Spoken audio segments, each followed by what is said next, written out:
World War II. Good. Okay, so the UN was the first of the institutions of global governance to be created after World War II. Now we know that the primary aim was to maintain international peace and security and prevent the atrocities of World War I and World War II occurring again. So think about the IMF in that context. They had, pretty much at the same time as the UN was being established, they had this thing called the Bretton Woods Conference. Now, what they wanted to do was to build a framework for economic cooperation. Right, so this is just about economic cooperation. They wanted to avoid a repetition of the vicious circle of competitive devaluations, blah, blah, blah. Don't worry too much about that. But basically, all you need to know is that there was this lack of cooperation in monetary and fiscal policies that led to the Great Depression. Now we know that after the Great Depression, so the Great Depression went for, 29 throughout the early 30s. By 1939 there was World War II. So when they came out of World War II, not only did they look at the conflict of World War II, they looked back to the Depression and they said, how are we going to avoid these things happening? And the answer was to try and get countries to cooperate in their monetary policy in order to make sure everyone was aligned and to make sure it was easier for countries to trade with each other. Because if countries are trading with each other, what are they less likely to do? They're less likely to go to war. There's less likely to be conflict if we've got trade. So the objective of this Bretton Woods Conference was to create a rules-based system. What is this sounding like? This should be ringing bells. Rules-based system, Malik. Global governance, beautiful, well done. So a rules-based system and institutions to govern international economic relations. So this system of global governance, they're saying, right, we need something that is above states, that states have to adhere to in order to create that cooperation. And because that economic cooperation will lead to trade, and that is it's less likely to lead to conflict. And what they wanted to do was make sure that they had a regulated market with tight control over the value of currencies. Now it's getting a little bit out there, but they wanted to make sure that states couldn't just devalue their currencies. Why would a state want to devalue its currency? Matt? More exports. More exports. Good. Because if your currency is cheaper compared to another currency, it's really good for your exports. And then that creates this crazy competition between states about who's devaluing their currency, and it creates instability. What they wanted in these Bretton Woods Conference, they wanted economic stability. They didn't want another Great Depression.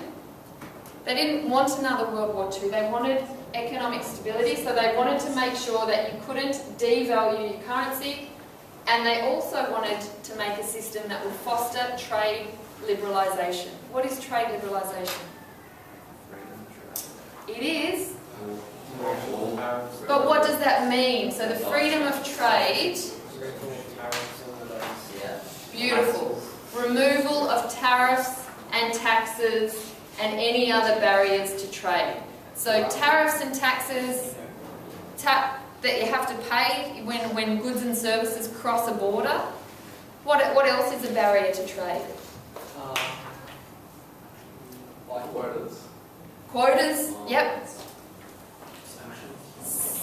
Well, sanctions are, but that's different because countries don't impose them on themselves. What about excessive quarantine regulations? Things like that? All of these things are barriers to trade. So what they said is we want to remove those.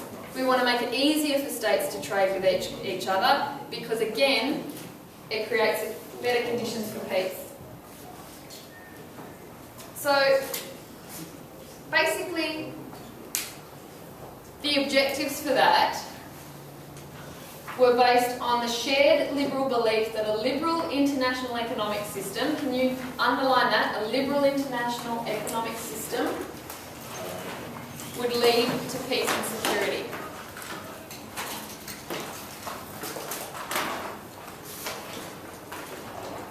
So this word liberal, or liberalism, with a small l means what, literally?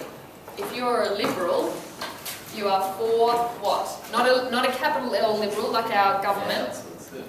Freedom. Freedom. You are for freedom. Okay, so when you think of liberal ideas, you're thinking of freedom. So the freedom, removing any barriers to things.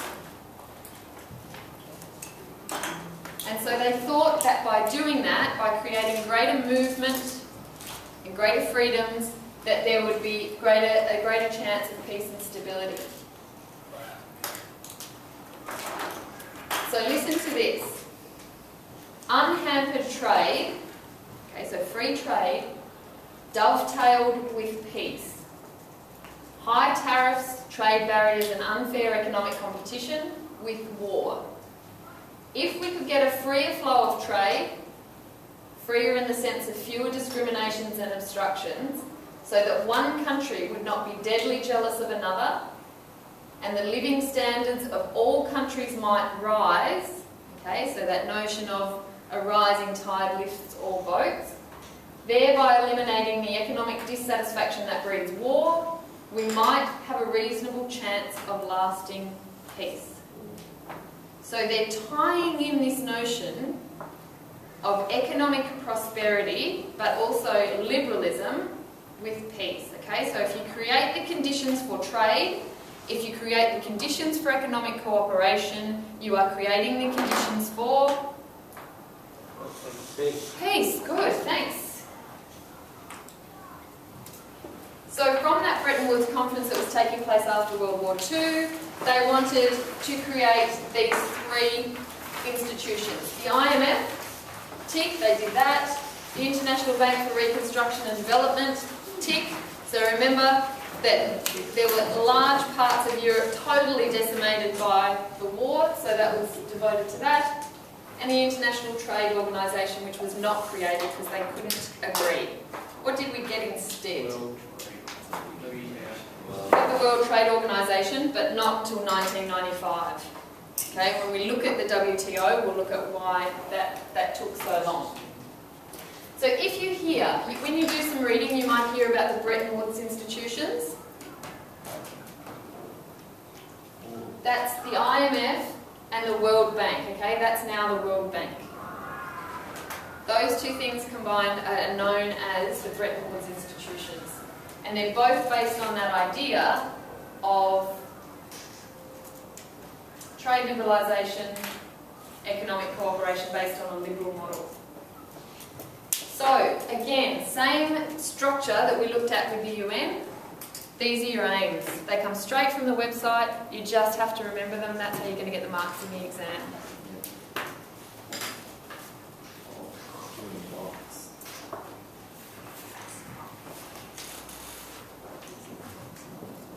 So the first one, to promote international financial stability and monetary cooperation. What does that mean? Firstly, the international monetary system, right, is the system of exchange rates and international payments. Exchange rates and international payments. So the flow of money across borders. Why do you want stability in exchange rates? What does that allow for? Trade. Good. Because if you're buying something, let's just say we've got a shop and we're wanting to buy potatoes. Not probably clothing is a better example. Anyway, basically you want to know that what you're buying from overseas is going to remain relatively stable. You don't want to be paying wildly fluctuating prices for things, because you're then not going to want to buy the things from overseas, are you? You're going to want to buy the things in your own currency. So that's what we mean by that, by monetary cooperation, making sure that those exchange rates are stable. They want to facilitate international trade, they want to promote high employment and sustainable economic growth, and they want to reduce poverty around the world. Again, these are in order of importance according to that institution. So if you were asked for one aim of the IMF, what would you put, Mark? Promote international financial stability And I beg your pardon? and monetary cooperation. Good. That's what you're going to put? Yes. Excellent. Excellent. You'll get that mark. Yeah, you wouldn't put that. Okay, so what do they do? You know their aims. What do they actually do? They do a whole lot of surveillance. They look at different countries. They look at all of the member countries regularly. They review their policies. They review their developments. And that formal system is called surveillance. Okay, once they've done that and they identify potential problems, they then advise their member states. They encourage states, Melith, to pursue policies that foster economic stability. So they encourage states to borrow money responsibly, not to get into too much debt. Things like that. And they then report on their findings. So they look at what's happening with states, they advise states based on what they've seen, and then they give reports.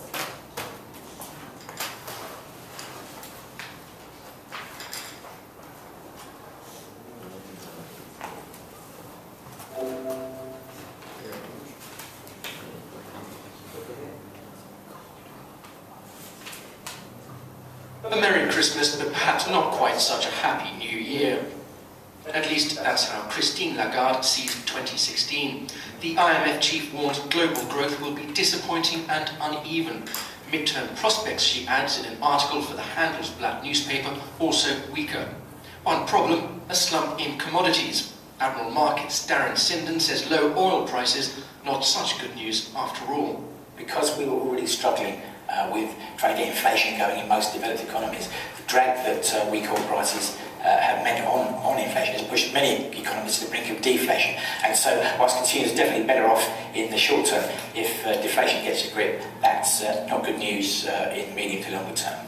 For the positives in her message, Lagarde pointed to the first Fed rate hike in 9 years as a normalisation of US monetary policy.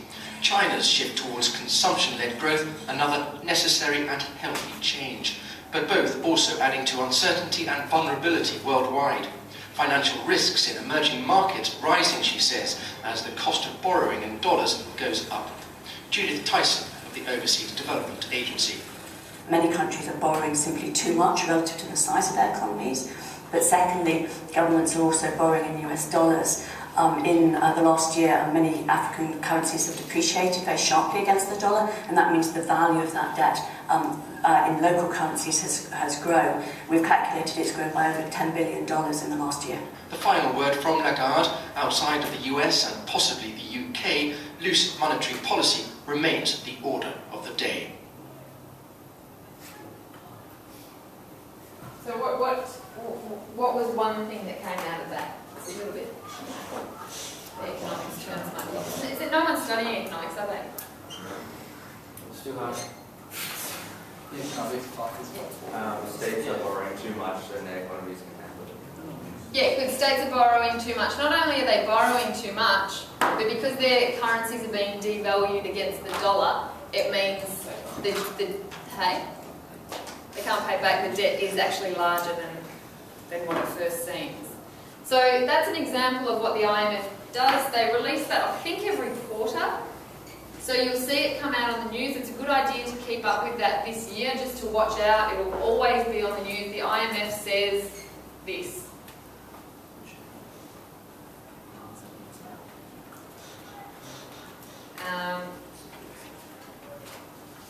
The second thing they do is provide financial assistance. And this is what we saw in Greece. Okay, so you know Greece had this debt crisis. They'd borrowed too much money and they couldn't pay it back. Now, if you think about the implications for that on the international system, that's huge. If you have a country default on its debt, it has ripple effects throughout the world. So what the IMF does is that it designs, with the states, but really the IMF, designs adjustment programs. So they go, okay, states, you're in trouble, you can't pay back your debts.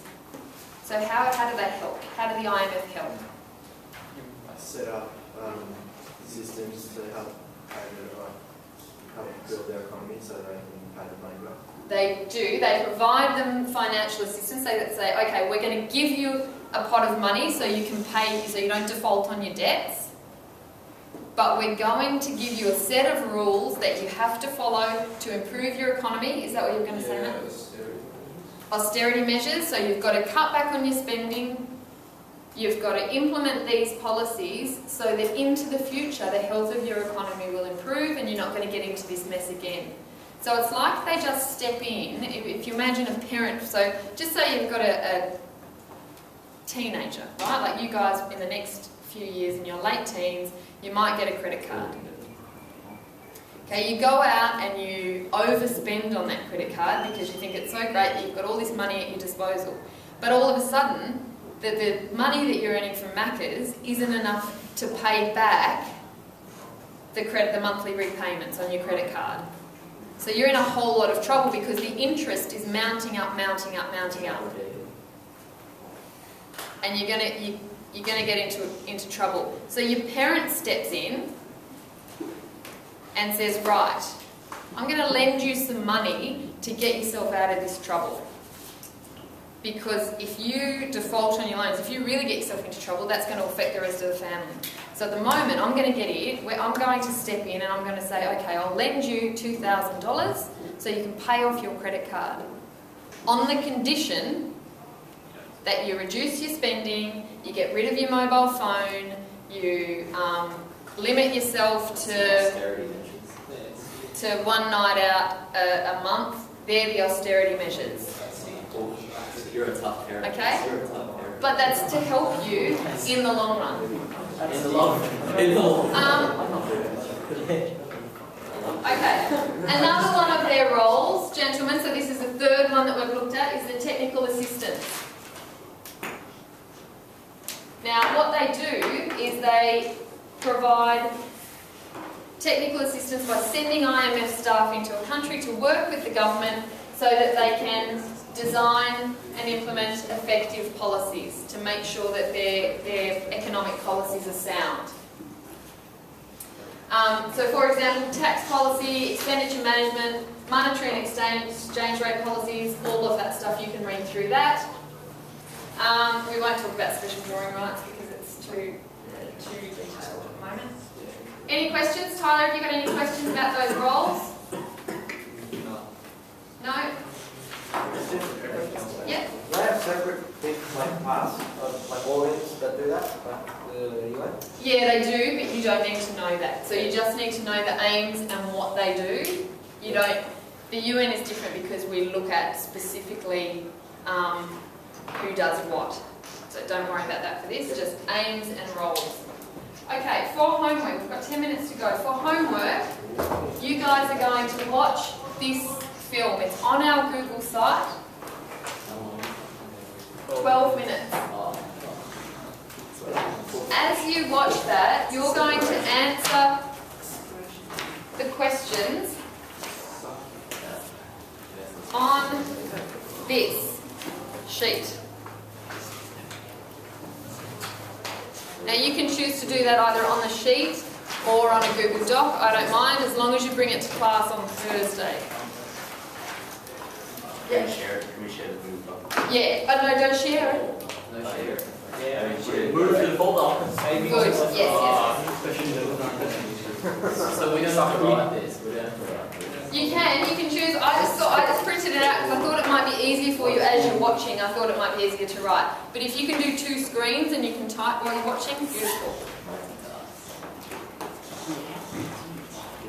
So this guy is it. Okay, so you're going to do that by Thursday. Now, where does the power of the IMF come from? Firstly, it comes from its 188 member states. How many states are we missing?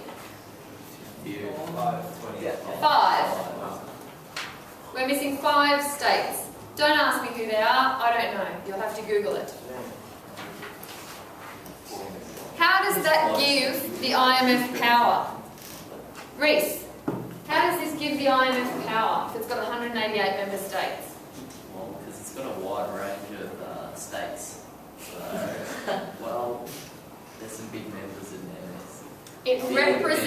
It represents most of the world. Okay, so that gives it legitimacy. Remember, this is like a part of global governance. So the more states you have in that, the more legitimate their aims and their roles are. Okay, so that provides them with power that states want to be seen to be doing the right thing by the IMF because they want to be in the IMF. Their resources, Reese, their resources also contribute to their power. Okay, so the resources that they have amount to approximately $737 billion. Okay, and that's what they can use to provide temporary loans to countries and to undertake all their roles. Where do they get that from? Through member quotas. Okay, so each member state has to provide a certain amount of money, their fees, based on the size of their economy. So the bigger economies pay more than the little. So we're paying a big part. No, because we're not a huge economy, we're middle sized. The IMF can also borrow separately, but you don't really need to know about that. Now, what's the impact on state sovereignty? We've got 5 minutes to get through this. The impact on state sovereignty is that states agree to terms for bailout. So if they access a bailout, like Greece did, they have to agree to certain terms. That impacts upon your sovereignty. Is it forced upon them? No, why not, Tim? Because they agree to it. Exactly. They agree to join the IMF, they agree to the conditions, and so they then willingly transfer their sovereignty upwards. They might not always like it, but states have the power to transfer their sovereignty upwards. They also work with other institutions of global governance or regional organisations. Okay, for example, they work with the ECB, the European Central Bank, to provide all the bailouts that happened in Europe were provided as part of that troika. And they have legitimacy and credibility. Everyone looks to the IMF for economic information. So that the World Economic Outlook, the thing that I just showed you before, you know how they publish what they think is going on. They do surveillance and then they say this is what's happening in the world. That gives them credibility because people want to know, states want to know what's going on. Okay, what are the challenges? Obviously, sovereignty. Some states are unwilling to cooperate, particularly with democracies, because often those austerity measures are unpopular with the people because they affect the people. A challenge here is also that they work with other institutions of global governance because they have to come to some kind of consensus. Great, we got through that, well done. Now go back and read through. Success. When you get home, I want you to go back and read through that information on the PowerPoint to make sure that it makes sense.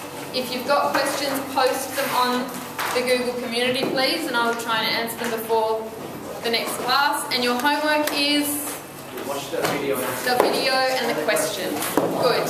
Great work today, everyone. If I was to do it right, then I would. If you win one, then I'll